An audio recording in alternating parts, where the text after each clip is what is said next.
Hello, Flatman here. How you doing? Interesting video we're making today. It occurred to me that perhaps the United States has been doing it all wrong. United States of America has been helping the world the wrong way. Here's why. I will explain. I have ideas. Okay, so you have to excuse me for not having the whatever shot, blah blah blah, yada yada. Anyhow, here's the deal. Short form. Here's why America is doing it wrong. America needs to treat nations.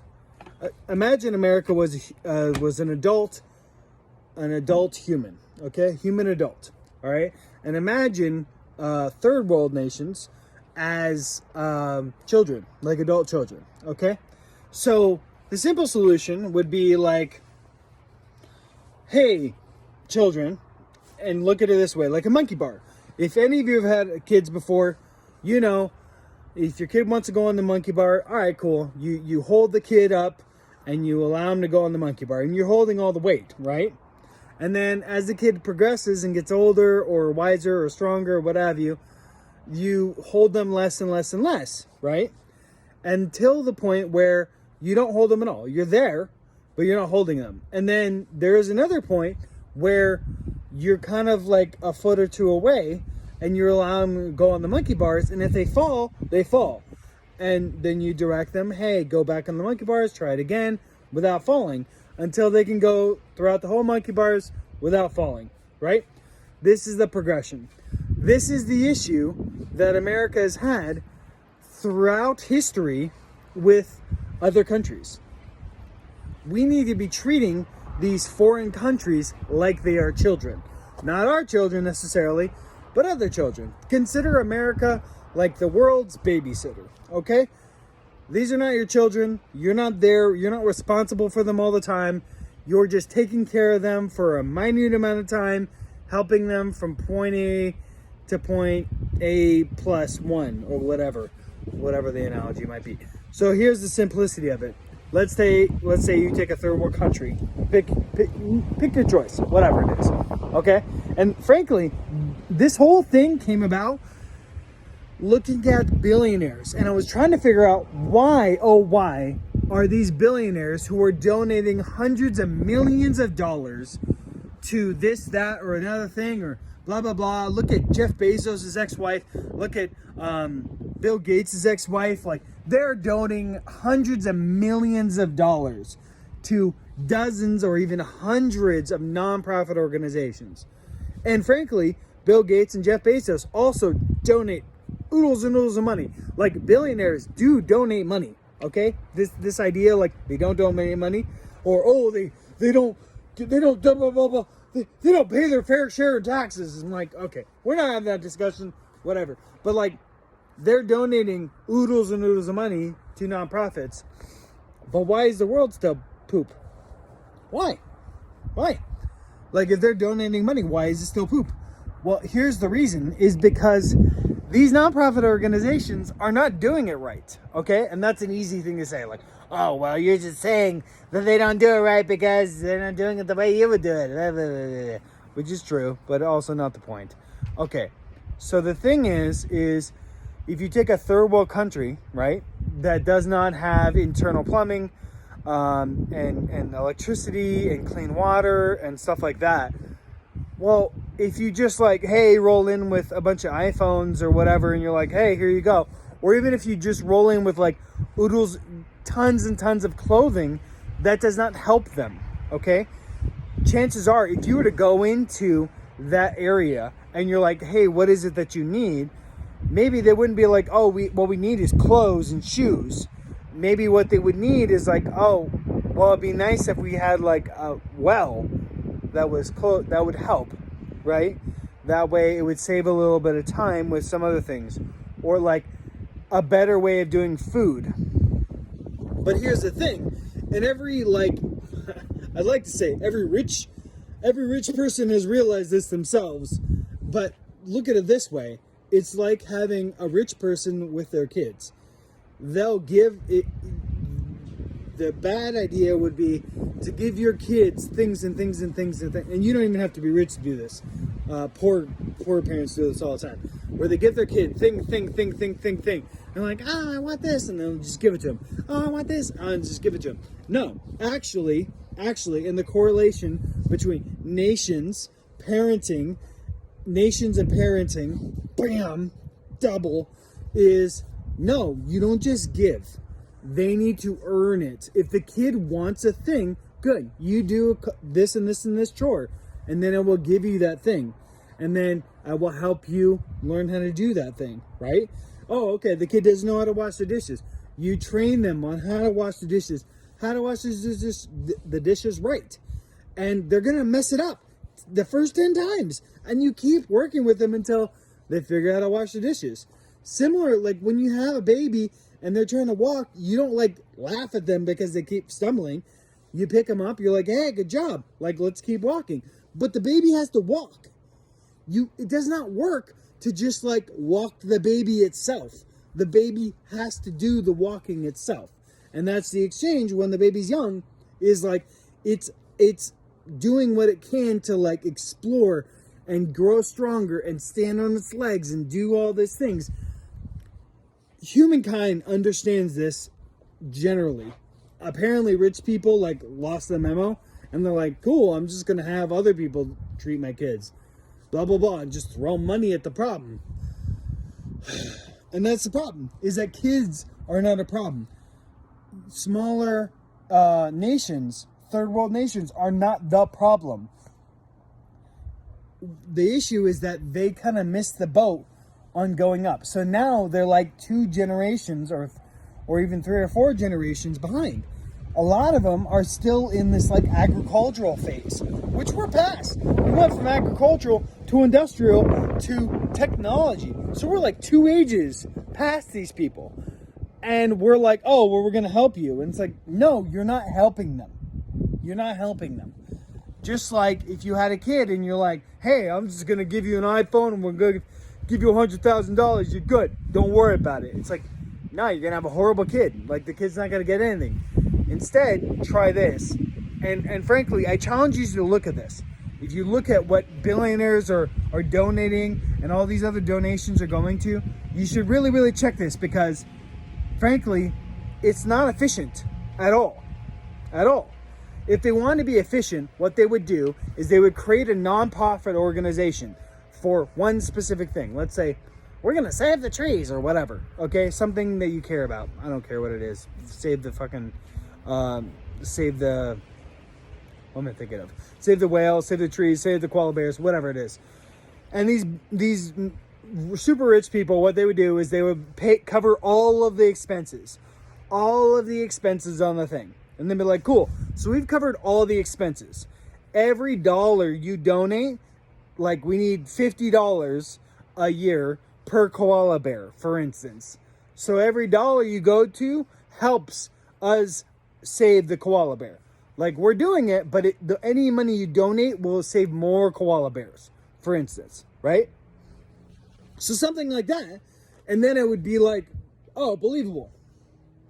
As opposed to like, every $3 you have saves the children. And then you look at every dollar you donate, like 20% of it actually goes to the thing. If that 20% is good. Oftentimes it's way less than 80% of it. Like 80% of it's going to the administration fees, right? But if you felt like every dollar you spent was actually going to help the children, the koala bears, people drinking clean water, stuff like that, then you'd believe it, right? But here's the other thing. You have to understand, and you have to treat these countries and these cultures as if they are a small child. It's not that they're dumb. Frankly, children are very brilliant. They're super duper smart. They are. Treat them well. Treat them with the idea and start small. Like with the kid on the monkey bar. Like, you're holding the weight. So here's a good example. If you're going to introduce clean, purified water, like a well or something like that, to this community, hey, talk to the people in the community first. Is that what they really want? Is that the first on their priority list? Oh, okay, they want a well. Great. Hey, talk to the local carpenter guy, and you're like, cool. Hey, here's what we can do. Can you help us do this? Here's the blueprints. What can we do to help you do this? What can we do to pay you to do it? Right? Get him to build it himself, right? Get him to solve the problem himself. Offer a little bit of help, a little bit of assistance, blah, blah, blah, some newer technology, stuff that he might not have access to. Bam! He and the other people around all contributed to building a water thing. And now, they're all cool. You gave them clean water, but you didn't just give that to them. Like, you didn't bring in 10 contractors from America who know how to do this, and you just, boom. Like, that's not the solution. You need to have the people in that community do it themselves. Same thing. Oh, hey, let's build the houses from these mud huts into like some proper houses. Okay, well, to do that, you'd need to get with the local people and see what they want, and get with the local construction guy, see what he can do based on the local stuff, and figure it out. Think of history and how history advanced and how things evolved. Effectively, you're doing that, but just fast forwarded times 5. And that's what we need to start working on. And it really frustrates me that these billionaires either refuse to figure that out and refuse to acknowledge that that's how it needs to happen, or they're just so oblivious and they don't care, or they don't care, or they don't care. They just don't care. And honestly, I was so like the other day, because I was thinking about like, maybe all these billionaires just don't care. And I refuse to see to that. I think that out of the 100+ billionaires that the world has, not every single one of them is not an evil person. I think that several and many of them are evil and really don't give an F. But there are at least some of them, okay? At least, let's say 25% of the 100 billionaires, at least 25% of them actually want to make a difference. And it appalled me that I'm like, why have they not figured this out?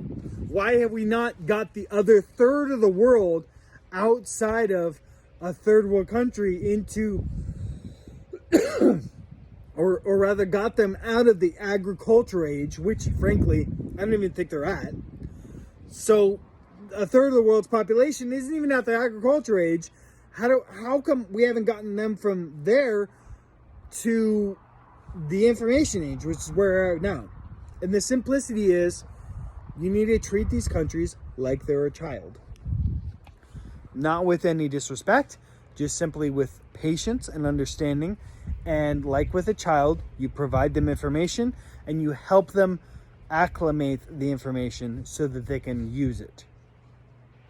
Like going on the monkey bars, like riding a bike. You can't just pop a kid on a bike and push them off, okay? That doesn't work. They're gonna fall off, obviously. And if you just pick them up and push them again, they'll just fall again a little bit further. No, you need to understand, you need to explain to them what a bike is, what's gonna happen, and then hold them and guide them through the process. And then it's infinitely more complex than that, because it's not just one kid and one bike. It's a whole country. And you need to kind of get them to understand and agree that like they're all going to go on this bike ride and all going to learn. So, frankly, we as individuals, I don't mean this to be a thing, but we need to stop complaining about like, oh, this is inconvenient and blah, blah. Realize other parts of the world, they have it way worse. Okay? So we're a bunch of pansies in America. So that's one. 2, we need to start realizing that we are not ideal. What's happening in America is not ideal, okay? There's lots of bull crap that's going on right now that's not good, not ideal. And we should be looking into that and saying, no, no, no. Secondarily, or thirdly, whatever, we need to start planting and thinking in our head, what does an ideal world look like? What does an ideal America look like? Think about it. Because I challenge you, most people have not thought, hey, what does an ideal America look like? And if you started doing that, then you'd be like, oh, wait, we're not there yet. And if America starts going towards an ideal scene, right, then we can start being from a standpoint of like, look, we're not perfect, but we're going here and we're way further than everybody else. because frankly, we are. We're way better than pretty much every other country in the world ever has been. Okay, but we're regressing right now. So we need to start realizing, like, oh, hold up. Let's take stock. Where should we be going, and where are we now? That's not good. Let's start going the other way, and let's fix it. And then if we want to change other parts in the world, we need to do it with a level of patience. These things are not solved by money. Not solved by money. Excuse me. You can look at rich people the world over and see their kids, and oftentimes they're just punks that don't know anything. And frankly, they just ruin the empire that their parents built because they're just spoiled. Money was thrown at them, and they didn't have a sense of respect and appreciation and understanding of how that money was accomplished and how to reciprocate it. Obviously, there's exceptions to the rules, but generally speaking, that's also true with other cultures. You can't just throw money at the problem, okay? You actually need to get them to exchange. Money costs things. Like the United States government just giving money to Israel. It's like, hey, hello, I'm sorry. So the American people are generating the income, which is why America has money. Okay. And then the American government just gives it away. Well, fine. But Israel needs to give something back to America. Because we as American citizens paid for that. And I'm not just trying to like call out Israel. Other countries as well, like the world over, they need to give back to America. Because we gave them things. And granted, it is beneficial for America if the rest of the world steps it up and like catches up. But A, how the government does it is stupid and slow. And B, we're not getting anything in return. I mean, we are getting some things. We can make a debate about that. But like, so going back to how things are, look at it this way. Here's the assignment for you as individuals is figure out in your head, what do you think, like just in your community, if things were good, how would they be? For instance, I wanted to walk today, and on the sidewalk there was broken glass throughout my walk, and I was annoyed. I'm like, why is this there? Now I could clean it. I could spend the time to do it. It would take me like 6 hours, and I'm inclined to do it. But I'm like a couple blocks away. I'm like 2 blocks away or less from a school. And there's these broken stuff, and the kids have to walk there. And I'm like, this is gross and not okay. I'm paying taxes for the city to pay for that. That's not okay. I need to go out of my way and tell the city, hey, they need to clean this area. These are things that I can do. These are things that I realize that I would say, hey, no, I want the roads to be well paved. I want the roads to be cleaned. I want the sidewalks to be well maintained and cleaned. Yada, yada, yada. Those are things I can think with. If I'm paying taxes, that's what I want to be paid towards. Anyways, that's it for today. I know it's kind of weird. I didn't do a Monday review. I know a movie review. I know it's Monday. Sorry. I'll do one tomorrow. I love you all. Take care. Bye.